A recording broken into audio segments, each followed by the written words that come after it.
महाराष्ट्र राज्याचे महसूल मंत्री नामदार चंद्रशेखर बावनकुळे हे रविवारी सोलापूर शहराच्या दौऱ्यावर आले असता इच्छा भगवंताची परिवाराच्या वतीने त्यांचा विशेष सत्कार करण्यात आला।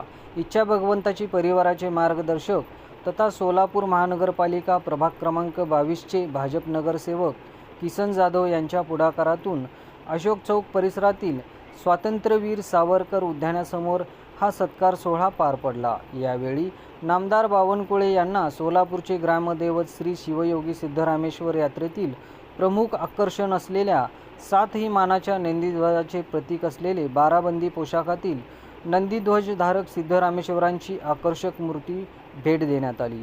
तसेच शाल पुष्पगुच्छ अर्पण करून त्यांचा सन्मान करण्यात आला। यावेळी बोलताना नामदार बावनकुळे यांनी सोलापूरच्या सांस्कृतिक आणि धार्मिक परंपरेचे कौतुक केले।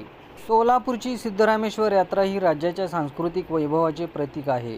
समाजातील एकोप्याची भावना जपणारे असे उपक्रम प्रेरणादायी आहे, असे मनोगत त्यांनी व्यक्त केले। यावेळी पालकमंत्री जयकुमार गोरे, अक्कलकोटचे आमदार सचिन कल्याण शेट्टी, सोलापूर शहर मध्य विधानसभा मतदारसंघाचे आमदार देवेंद्र कोठे, भाजपाच्या ज्येष्ठ नेत्या तथा माजी महापौर श्री कांचना यन्नम, सचिन उर्फ अक्षय जाधव यांच्यासह भाजप नगरसेवक, पदाधिकारी, कार्यकर्ते आणि इच्छा भगवंताची परिवाराचे सदस्य मोठ्या संख्येने उपस्थित होते।